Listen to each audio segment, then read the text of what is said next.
I'm here with Mark McAvoy, Assistant City Manager. Thank you for joining me, and we're going to talk about the strategic plan and our new strategic plan dashboard.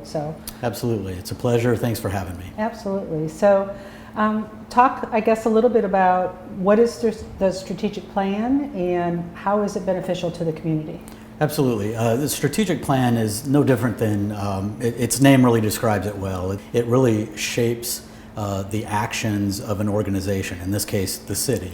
If an individual is operating a small business, they may have a strategic plan to get them from idea to execution and then be able to track and report along the way so they know how they're progressing against that. They typically would set goals and objectives that are focused on their mission and vision. We, in addition to that, have focused ours on our organizational values.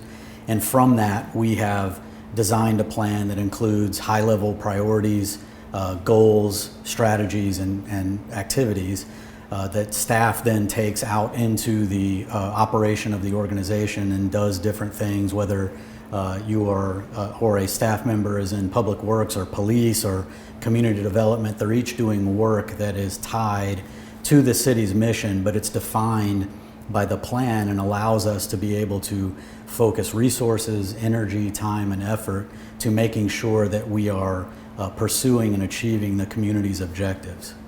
That was a very comprehensive answer. Thank you very much. You know, there were some real key words in that answer. Mission, we redid our mission statement. We did. Vision, we redid our vision. Values, we defined our values and set strategic priorities. And then I think there's, tasks for everybody throughout the organization underneath those strategic priorities to help us meet that vision and meet those goals and do it in accordance with our values. Is that a fair statement? That's absolutely correct. So regardless of where you are in the organization, what this strategic plan or any good strategic plan ought to do is tie you to, as an employee, as an agent of that organization, to the organization's mission, vision, and values. You can be someone who is outdoors working on street maintenance. You can be an accountant. You can be someone who works in our utility billing office, a librarian. Regardless of where you are or what you're doing, a good strategic plan will allow you as an employee to know where you fit in the organization, what your contribution to the mission is, and then to track your individual progress, not only against those tasks and objectives, but then to see how your entire unit is performing and the city as a whole. As time is going by and you're accomplishing certain tasks, adding new ones to the mix, all with the expected outcome of providing the community a value at the end of the day.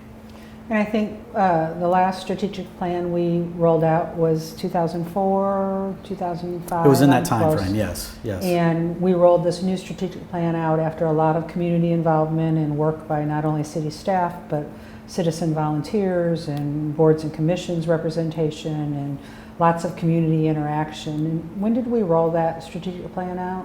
It was officially adopted by council in September of 2018, but like you said, that was after many months of community engagement, individual stakeholder engagement. We held multiple group meetings for different types of stakeholders throughout the community, residents, businesses, guests, all across the spectrum and demographic of the city of Rowlett, so that we understood what the community's desires were, what their needs were, and we incorporated all of those elements into the plan. You know, what I really like what we're doing is everything we do, whether it's externally and even internally, is centered around that strategic plan. You know, you can see our city council work packages are identifying every strategic priority in regards to when we consider something. The budget was centered around the strategic plan. I think, performance criteria is being centered around the tasks underneath the strategic plan. So we really have absorbed this into our culture and really trying to perform to those strategic priorities.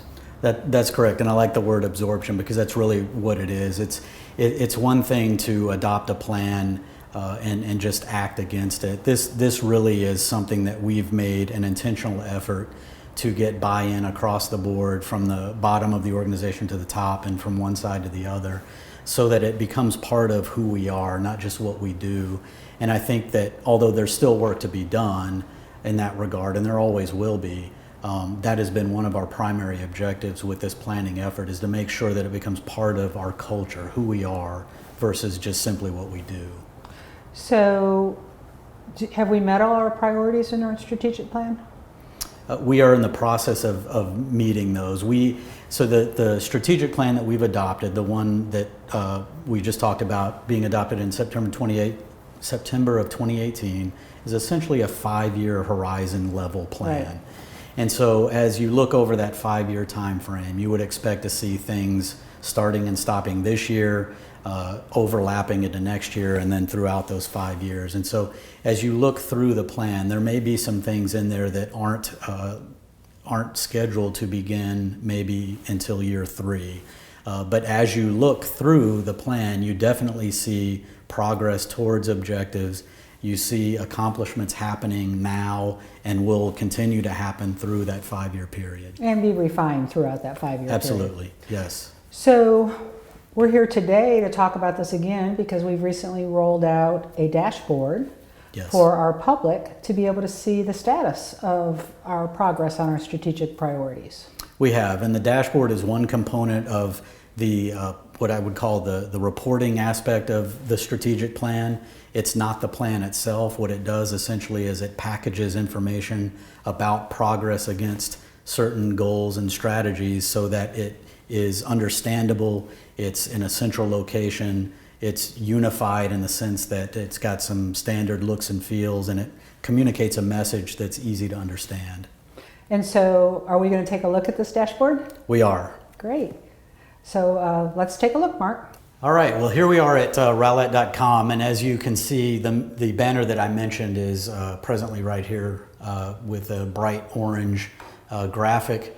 If you click on the link, it takes you to this page, and then the community dashboard link is right in the bottom left. And so our strategic priorities that are called out in the document are what you are going to see when you come into the public dashboard. The dashboard is essentially a website that we're looking at here, and if we want to take a look at any of these priorities, there are 7 of them, we can go into any of those and just click the photo, and it drills down to the next layer.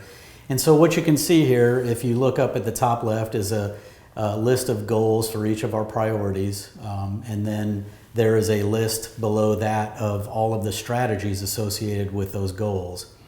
And as you become acclimated to this, what you're going to see is a strategy that's identified, and then if that strategy presently has any actions associated with it that are being updated, you will see a status with either an on track or a completed label associated with it. And so, Mayor, when we were talking a minute ago about what you should expect to see over the 5-year period, some of these things may or may not have actions that have already been started, but they all soon will. So does that mean that every single one of these has a date associated with it? Every single one of these strategies has actions that have dates associated with them. That's correct. Great, that's wonderful. Another aspect of the dashboard that we want to highlight is making sure that the public knows that there are also performance measures associated with this that they are able to keep track of.